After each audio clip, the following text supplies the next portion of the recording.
Bismillahirrahmanirrahim. Alhamdulillahirabbil alamin wassalatu wassalamu ala Rasulillah.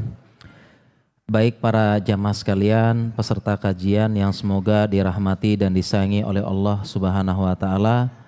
Kita lanjutkan sesi kedua dan sesuai dengan kesepakatan kita, sesi kedua kita lanjutkan dengan sesi tanya jawab. Para jamaah silakan ingin bertanya tentang surga dan tentang neraka, ataupun ingin bertanya tentang fikih seputar kedokteran atau fikih tentang kesehatan, itu juga boleh, pertanyaannya bebas. Dan sekali lagi mohon maaf karena waktu tidak cukup, sebenarnya pembahasan surga saja ini masih banyak pembahasannya yang kita bahas ya.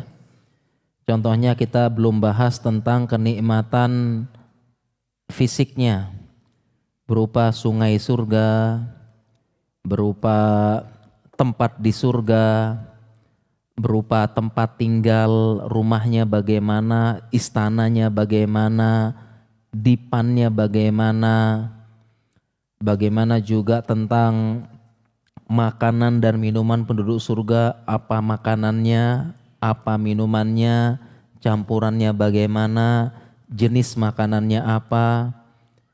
Belum kita bahas lagi tentang kendaraan penduduk surga, belum kita bahas ya. Yang ini. Ya.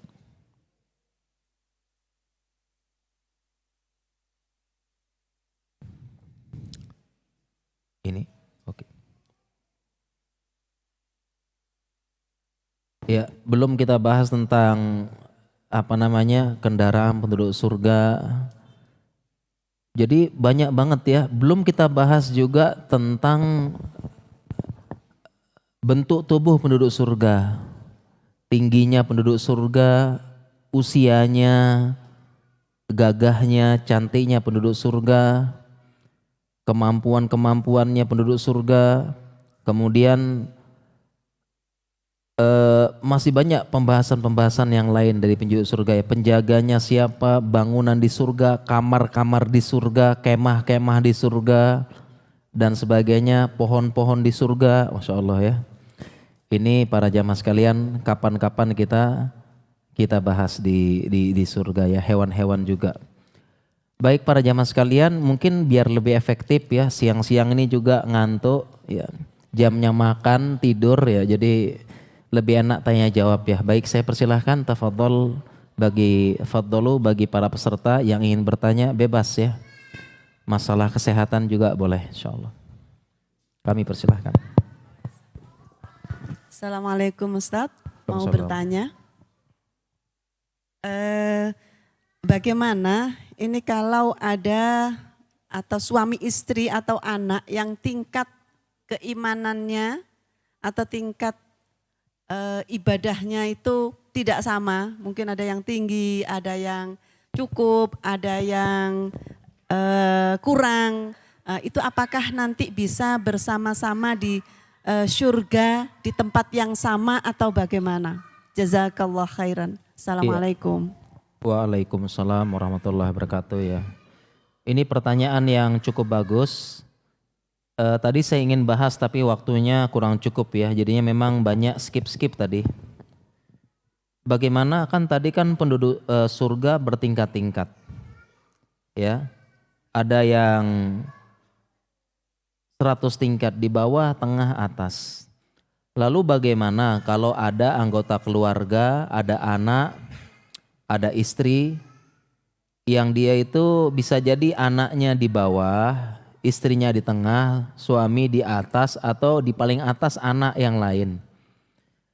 Apakah bisa berkumpul? Pertama jawabannya bisa. Bisa ya. Kenapa? Karena antar penduduk surga itu berapapun tingkatannya masih bisa saling mengunjungi. Ini yang pertama. Tetap bisa saling mengunjungi dan tidak ada hasad ya. Bisa bertamu ke rumahnya, ke istananya yang lain. Kemudian selanjutnya Allah itu Maha Rahman ya. Jadi supaya satu keluarga itu ngumpul bahkan di surga yang sama, Allah memberikan fasilitas berupa namanya syafaat. Jadi kalau suami istri jelas dikumpulkan dalam surga yang sama. Lalu bagaimana dengan anak dan orang tua? Mereka bisa memberikan syafaat agar mereka berada dalam surga yang sama. Contohnya misalnya anaknya di surga atas, kemudian orang tuanya di surga bawah, anaknya bisa memberikan syafaat supaya orang tuanya naik ke atas. Bahkan bukan hanya surga saja, orang tua yang hampir masuk neraka, karena syafaat istighfar anaknya bisa naik ke atas. Jadi ngumpul lagi. Makanya ada hadisnya kan, ada seseorang tiba-tiba dia mendapatkan kedudukan yang tinggi. Padahal dia ketika kita wafat, ketika kita meninggal, kita sudah tahu kedudukan kita di mana. Karena dipampangkan amal apa dan sebagainya gitu kan. Nah orang ini sudah tahu kedudukan dia itu ya kurang lebih nggak terlalu tinggi. Tapi tiba-tiba oleh Allah dia ditempatkan di kedudukan yang paling tinggi sehingga dia bertanya, aina hadza katanya. Min anna hadza, dari mana kedudukan yang tinggi ini? Maka fanada munadin, ada orang yang menjawab, ada seruan yang menjawab, bistighfari waladikalak. Karena istighfar anakmu kepadamu. Naik, sehingga dia naik. Nah, bukan hanya di situ para jamaah sekalian, Allah pun memberikan kasih sayangnya bahwasanya bukan hanya anak yang bisa mengangkat derajat orang tua, tetapi orang tua pun bisa mengangkat derajat anaknya.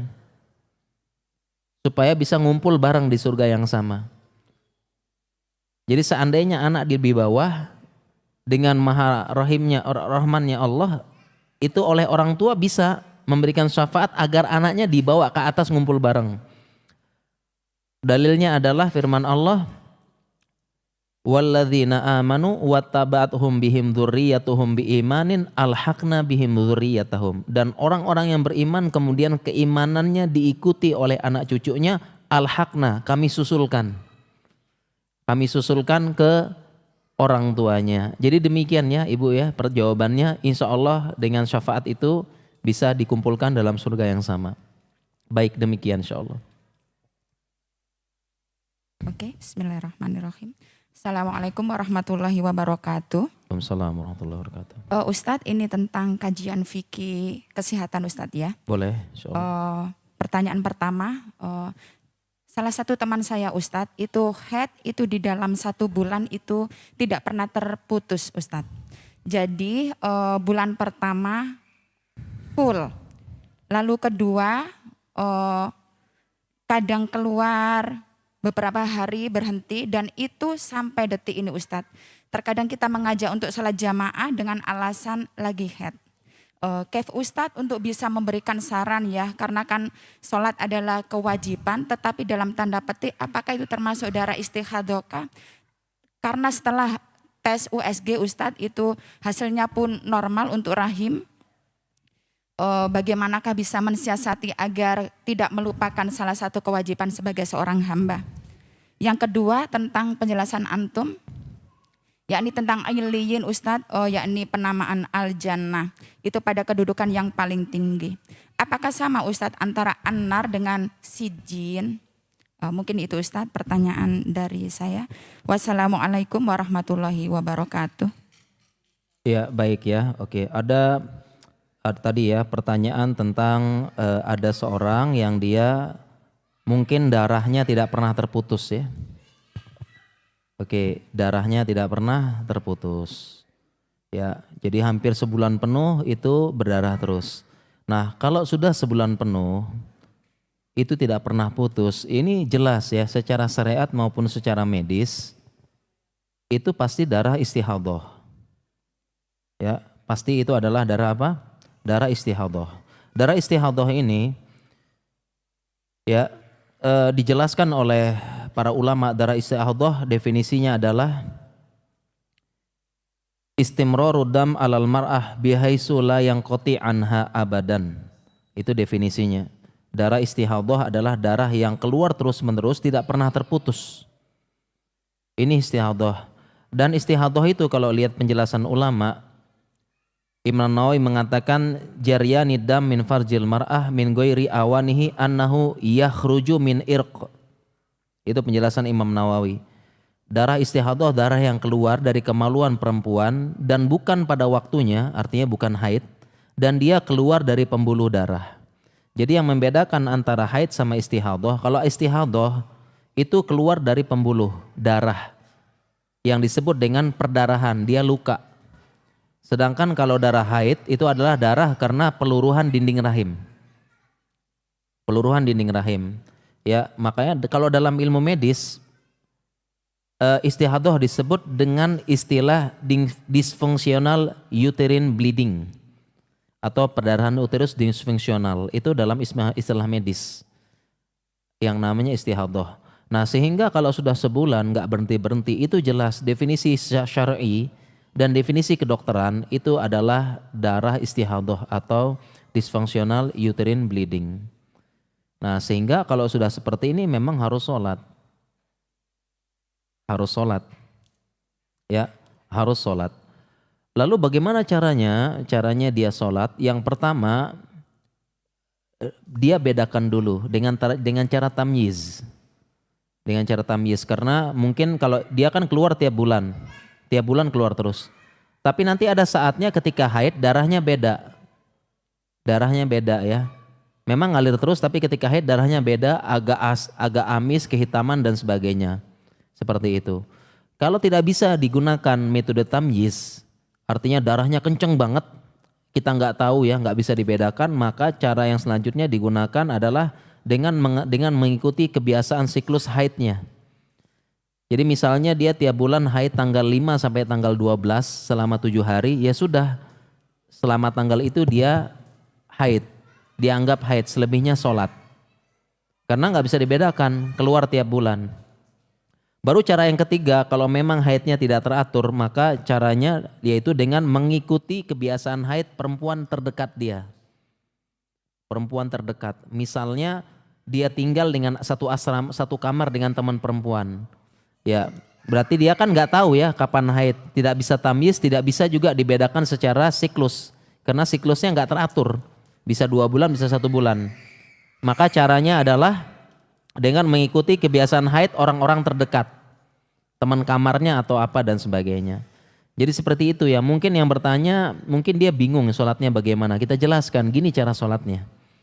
Tetap harus sholat dengan cara tamyiz. Kemudian mengikuti kebiasaan sendiri, kalau enggak teratur ikutin kebiasaan orang terdekat, ibunya atau saudari kandungnya. Jadi kalau dia sholat, dia ikut sholat. Ini semua ada dalilnya, karena waktunya singkat saya enggak bacakan. Jadi seperti itu ya untuk pertanyaan, tetap sholat. Ya tetap sholat, karena sholat itu amududdin, ya, sholat yang agama. Tetap ya, mungkin yang bertanya enggak tahu aja ya gimana cara sholatnya. Caranya begitu yang istihadah. Kemudian selanjutnya tadi penjelasannya innal abrara rafi illiyin. Jadi beberapa ulama menafsirkan illiyin itu adalah nama surga. Pertanyaannya apakah sama seperti neraka? Ya. Inna kitabal fujjar lafi sijjin, kan gitu ayatnya. Wa ma adraka ma sijjin kitabum markum. Pertanyaannya apakah sijjin juga nama neraka? Wallahu taala alam, ada ulama juga berpendapat demikian. Ya. Oleh karena itu berdasarkan ayat ini sebagian ulama mengatakan letaknya neraka di dasar bumi. Letaknya di dasar bumi. Ya, karena letaknya paling bawah, sijin tempat yang paling bawah. Ya. Nah, tetapi kalau kita bicara hal gaib itu sekedar letak saja. Ya, sebagaimana contohnya begini, kalau ada orang dikubur, misalnya ini kuburan sebelah. Kemudian orang tersebut dikubur. Kan ada dalil yang mengatakan kalau seorang mukmin dikubur maka kuburannya diluaskan seluas lapang mata memandang gitu kan. Apakah kalau kita gali kuburnya luas? Enggak kan? Seperti itu. Nah, kurang lebih demikian juga ketika ulama menjelaskan salah satu pendapat neraka itu di pusat bumi, di bawah bumi. Itu bukan berarti kalau kita gali bumi ketemu neraka. Paham ya? Sekedar menurunkan letak sebagaimana kubur, karena sudah beda alam, beda goib dan beda alam dan beda dimensi. Mungkin demikian Ibu, mudah-mudahan bisa menjawab. Assalamualaikum. Ya, fadhol Pak. Ya. pertanyaannya adalah, saya pernah baca hadis itu, diantaranya adalah bahwa seorang yang menghafal Quran itu akan menaiki tangga. Setiap tangga itu berdasarkan hafalannya. Apakah itu adalah surga tertinggi apa tidak itu? Misalnya 30 juz itu maka dia surga tertinggi. Misalnya yang kedua, apakah penyakit wasir itu apakah bisa disembuhkan tanpa operasi? Terima kasih. Baik. Iya, ada dalil yang menyebutkan bahwasanya seseorang itu akan akan semakin naik derajatnya di surga sesuai dengan hafalan Al-Quran. Jawabannya iya. Patokannya apa? Banyak hafalannya dan pemahaman terhadap Al-Quran serta pengamalan terhadap Al-Quran. Karena Al-Quran itu bukan sekedar dihafal dan dibaca, sebagaimana sekarang kan jadi ngetren ya. Banyak kori-kori artis gitu ya. Jadi kori-kori artis Instagram mungkin. Ya memang hafal Al-Quran, bacaan bagus, tapi kehidupan seperti artis-artis seperti biasa gitu kan. Ini bedanya apa gitu. Ya jadi harusnya yang dimaksud memang benar ada hadisnya itu Pak. Jadi seseorang tuh akan naik terus derajatnya di surga sesuai dengan hafalan Al-Qur'annya. Dan dimaksud dengan hafalan di sini adalah hafalan dan pengamalannya, bukan sekedar ngapal. Ya, makanya sesuai dengan hadis innalillahi tis'an wa tis'ina isman. Sesungguhnya Allah punya 99 nama. Waman ahsoha dahulal jannah. Barang siapa yang menghitungnya masuk surga. Maksudnya bukan hitung Pak. Bukan hitung maksudnya. Lafaznya ahso ngitung. Tapi maksudnya bukan ngitung tok 1, 2, 3 enggak. Tetapi maksud situ menghitung adalah mempelajari kemudian mengamalkan. Sama juga dengan hafalkan Al-Quran. Memang ada hadisnya, makanya kita sebisa mungkin nambah hafalan Al-Quran kita. Karena itu akan mempercepat naiknya derajat kita di surga. Memang di surga kita akan naik terus derajatnya. Dinaikkan itu karena rahmannya Allah, kasih sayangnya Allah kepada kita. Ya, dan selain itu juga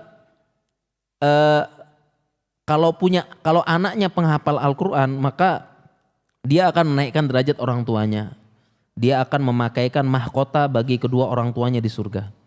Makanya mudah-mudahan kita punya anak menghafal Al-Quran ya, supaya kita bangga. Ya, ketika anak wisuda saja bangganya luar biasa ya. Wisuda anak pakai toga itu bangga luar biasa. Apalagi ntar di akhirat anak kita menghafal Al-Quran dan akan memakaikan mahkota kebesaran kepada kedua orang tuanya. Demikian insyaallah. Ya. Ya, yang kedua mohon maaf, apa wasir? Wasir dalam ilmu kedokteran namanya hemoroid. Hemoroid namanya Pak ya. Jadi hemoroid ada 4 level seingat saya. Grade 1, 2, 3 dan 4.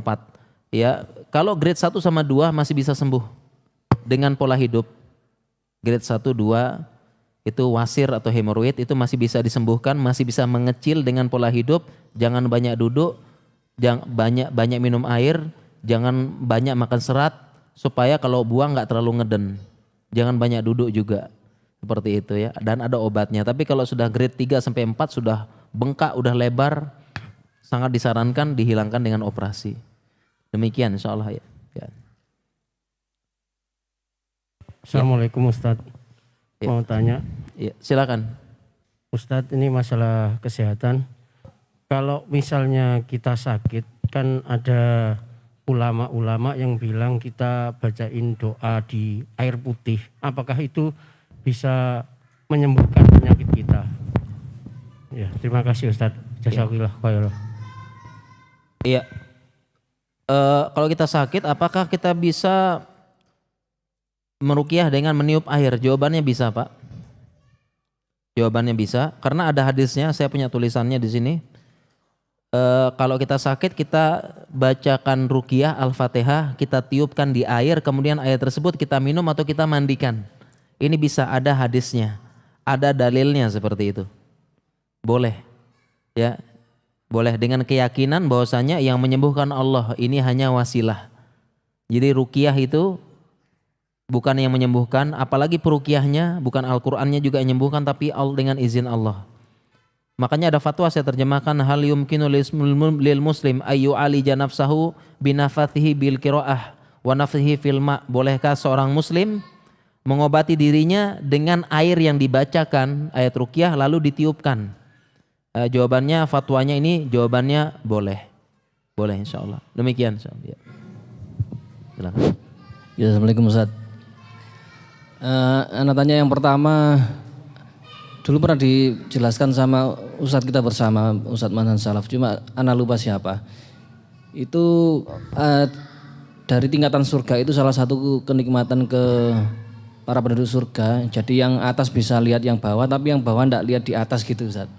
Apakah itu betul, mohon diluruskan. Terus yang kedua perihal ini Ustadz, bekam terus fasdu sama donor darah mungkin saja. Jadi anak ini ada kecenderungan trigliserida tinggi Ustaz.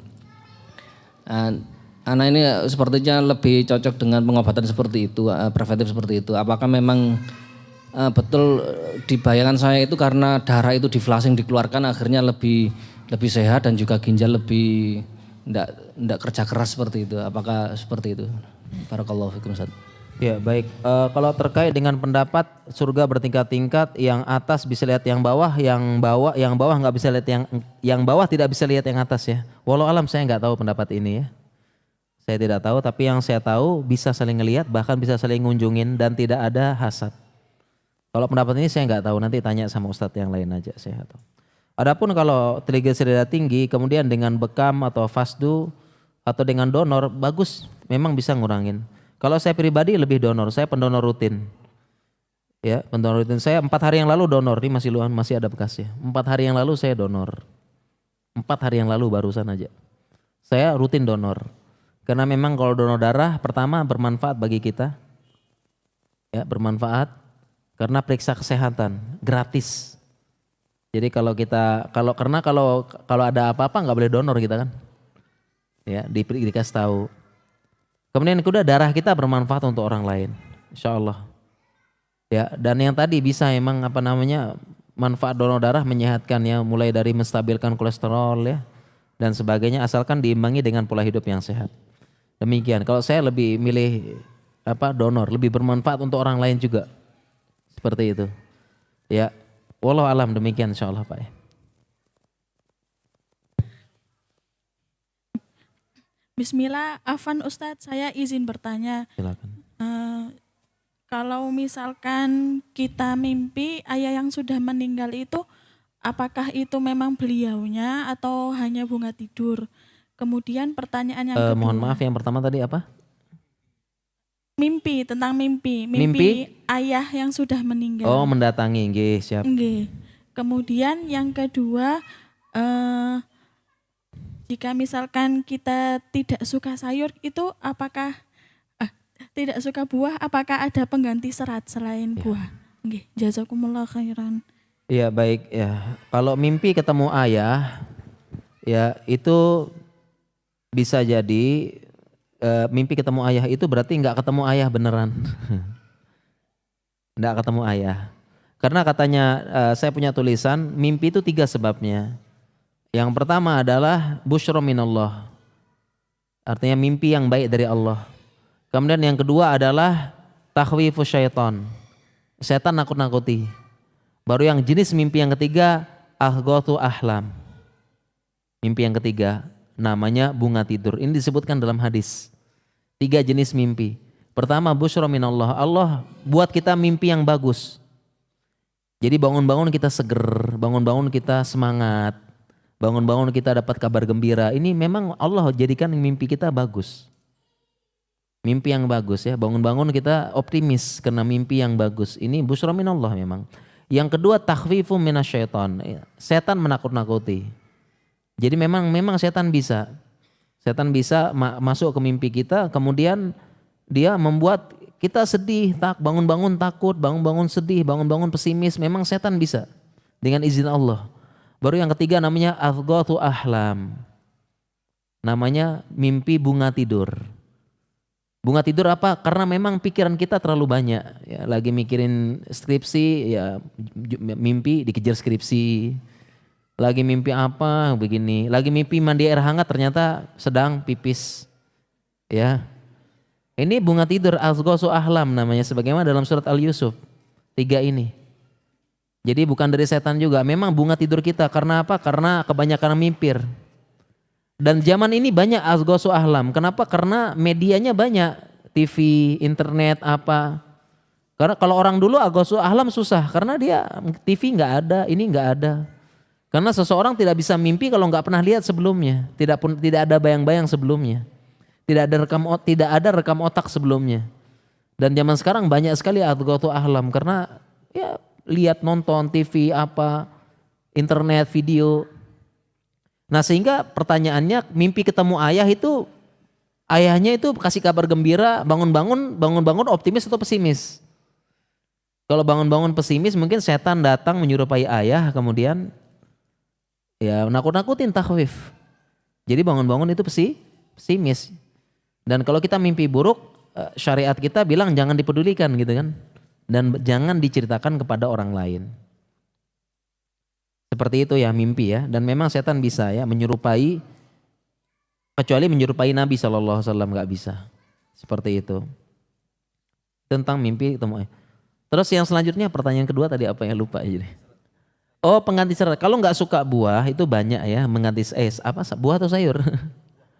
Buah. Kalau nggak suka buah itu masih banyak ya pengganti serat yang lainnya, sayur. Kemudian dan buah itu kan macam-macam ya. Durian suka nggak ya? Kalau nggak suka buah surga enggak ya? Iya. Jadi mungkin buah yang lain banyak. Jadi bisa pakai sayur, bisa pakai ataupun makanan-makanan yang mengandung serat tinggi ya, seperti gandum seratnya tinggi yang bisa menggantikan ya, atau sekarang banyak kok minuman-minuman berserat tinggi bisa ya, tapi lebih bagus yang alami ya. Tapi buah enak ya, kok bisa ya, nanti di surga banyak buah gitu loh, mudah-mudahan di surga banyak makan buah ini. Surga mungkin demikian insya Allah ya. Cukup.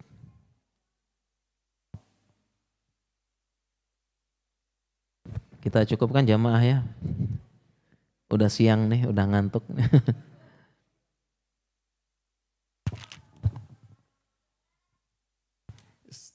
Terima kasih. Saya lihat di medsos ya, itu ada air itu ketika dicoba itu yang satu bisa menimbulkan lampu gitu.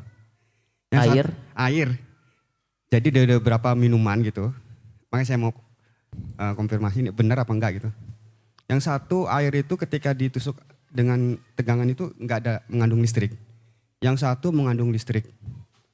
Nyala lampunya gitu. Terus kata yang menayangkan itu ini adalah mengandung mineral gitu, mengandung batu gitu. Jadi katanya berbahaya. Dan disebut, saya tidak menyebutkan nama ya, tapi ini satu merek terkenal gitu kan. Jadi benar enggak itu Ustaz? Kalau air mengandung mineral itu katanya pas direbus itu malah kayak ada batu apa gimana gitu. Jadi mohon maaf, jadi saya ingin Ada batu gitu? Ya jadi ketika direbus itu menguning gitu. Oh iya. Itu benar nggak Ustaz? Ya sepertinya kalau itu dari video itu kayaknya nggak benar sepertinya ya. Tidak semudah itu begitu ya. Jadi yang namanya video-video di internet itu kadang-kadang apa ya, tidak semuanya langsung kita percaya ya. Dan terus terang berita yang tidak valid atau hoax tentang kesehatan banyak sekali nyebar di internet ya. Makanya kita fas'alu ala dzikri in kuntum la ta'lamun. Kita tanya kepada ahlinya, tapi kalau video tadi itu sepertinya enggak tepat sepertinya ya. Tidak sesuai dengan kaidah ilmu kimia dan sebagainya. Demikian mungkin ya. Sepertinya kita cukupkan ya. Udah siang, sampun. Oke, baik para jamaah sekalian, mungkin kita cukupkan ya. Udah siang, udah ngantuk, siap istirahat harusnya ya. Bismillah, Afan Ustadz mau Oh, bertanya. semoga ya. Oke. Ya, Gini. terakhir Ustadz, ini terkait istihadah. Kan saya itu pernah dulu haid normal 8 hari siklus saya. Terus habis itu setelah itu bersih, terus setelah seminggu atau 2 minggu itu kan saya sholat. Baru tiba-tiba keluar lagi kayak coklat-coklat lagi. Itu apakah istihadah atau kadang misal nggak coklat, kadang hitam, kadang coklat, kadang ada darahnya dikit. Apa maksudnya itu berarti saya tetap sholat kan Ustadz ya? Atau misal setelah itu apa saya harus mandi besar karena keluarnya itu enggak sering. Jadi misal dalam seminggu hanya sekali, 2 kali, 3 kali dan itu enggak tiap bulan terjadi sih. Beberapa kali aja. Iya baik ya. Iya, Jadi ini bagaimana membedakan darah haid dengan darah istihadhah ya. Jadi kan sudah suci, sudah haid, kemudian sudah suci, kemudian keluar lagi gitu ya. Keluar lagi. Ya, caranya kita membedakannya adalah tentunya dengan tamyiz dulu ya. Kalau memang dia itu, kalau memang setelah haid, suci, kemudian keluar lagi.